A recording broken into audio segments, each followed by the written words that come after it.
Mengapa surat Al-Fatihah disusun paling pertama dalam Quran? Padahal surat pertama turun kan Al-Alaq.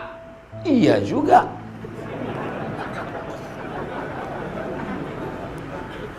Di Medan nih kita kalau tanya jawab cerdas-cerdas pertanyaannya. Nampak betul orang Medan nih hebat-hebat ilmunya. Tempat lain tanya, Ustadz, kenapa Nabi Adam sama Hawa itu nikahnya siapa pak kuahnya? Awak pun bingung jawab. Kalau ini kan ilmiah dia. Turunlah wahyu pertama kali ketika Nabi sedang berada di Jabal Nur di Gua Hira. Iqra bismi rabbikal ladzi khalaq, khalaqal insana min 'alaqin, iqra wa rabbukal akramul ladzi 'allama bil qalam, 'allamal insana ma lam ya'lam. Nabi pun menggigil kedinginan, turun ke bawah sampai di bawah, lalu kemudian dia minta kedinginan, diselimuti oleh Khadijah. Ketika sedang diselimuti turun ayat, ya ayyuhal muddatsir, hai orang berselimut, qum, bangun, fa'anzir, beri peringatan. Lalu dia pun disuruh beri peringatan. Siapa yang mesti diberi peringatan? Turun yang ketiga, wa anzir ashiratakal aqrabin, berilah peringatan kerabat-kerabat dekatmu. Dipanggillah pakciknya, pamannya, bibinya semua, dibawanya ke depan bukit Jabal Sofa, Jabal Marwah, bukit Sofa, bukit Marwah. Nabi pun naik ke atas bukit Sofa. Sampai di atas bukit Sofa, Nabi berkata kepada orang Makkah, hai penduduk Makkah, kalau ku katakan di belakang Jabal Abi Qubais ini ada kafir musyrik yang mau menyerang kita, apakah kalian percaya? Sadaqnaka, kami percaya ya Rasulullah. Kalau ku katakan di belakang ini ada musuh mau menghancurkan Makkah, apa kalian percaya? Kami percaya ya Rasulullah. Kalau ku katakan aku sudah dapat wahyu dari Jibril, aku nabi, kalian percaya? Datang Abu Lahab, tabban laka ya Muhammad, celaka kau Muhammad. Turun ayat, tabbat yada abi lahabi wa tabba ma aghna anhu maluhu wa ma kasaba sayasla naran dzata lahab wa imra'atuhu hammalatal hatab. Jadi kalau begitu susunan Al-Qur'an, yang pertama Iqra, yang kedua ya ayyuhal muddatsir, yang ketiga wa anzir ashiratakal aqrabin, yang keempat tabbat yada abi lahab wa tab. Pas kita buka Quran sekarang di Medan, yang pertama Al-Fatihah, yang kedua Alif Lam Mim. Jadi Quran mana Quran Medan nih?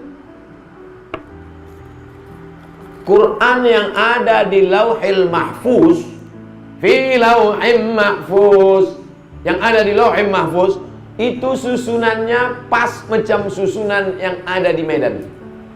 Al-Fatihah, Al-Baqarah, Ali Imran, An-Nisa, Al-Maidah. Susunannya pas. Lalu kemudian turun ke tempat transit namanya Baitul Izzah.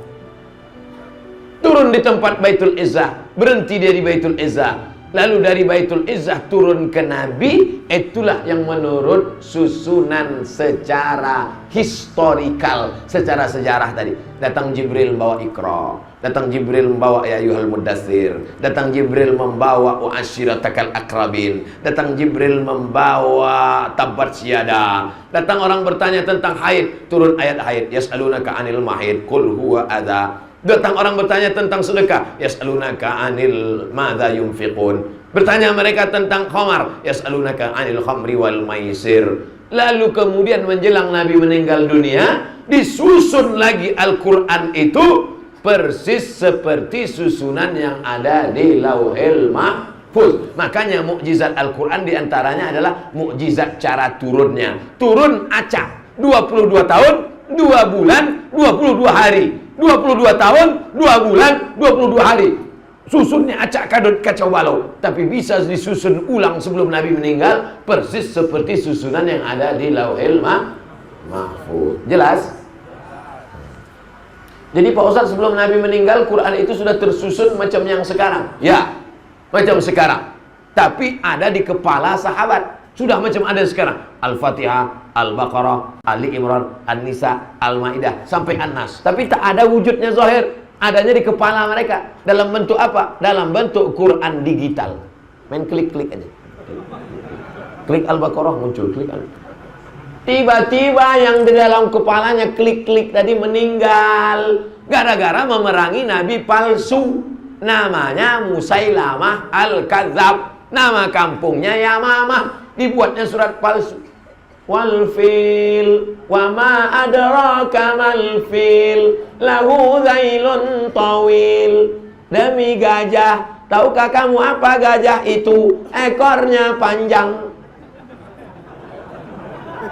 Datang Abu Bakar Siddiq, perang. Maka diperanginya lah si nabi palsu tadi. Meninggal 70 orang penghafal Quran. Datanglah Umar bin Khattab menjumpai Abu Bakar. Wahai Abu Bakar, ya ini Quran nampaknya harus kita bukukan jadi satu buku. Karena Quran yang ada di kepala tadi udah banyak penghafalnya yang meninggal.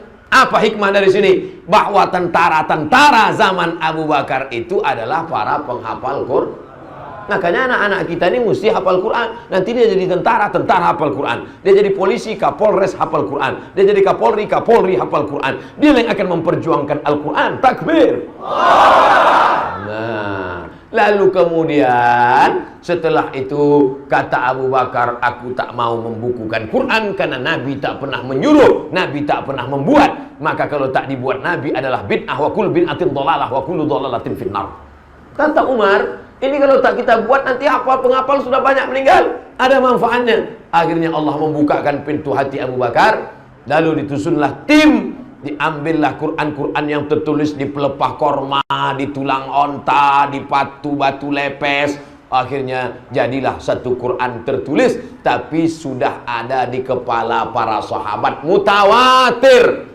Kalau satu orang gharib, kalau dua orang aziz, kalau tiga orang masyhur. Tapi kalau menghafal banyak orang, hafalannya sama, namanya mutawatir. Besok katanya ada pengajian Ustaz Somad ya? Ya. Jadi tak? Ini udah mutawatir. Nah, itu artinya udah viral gitu maksudnya.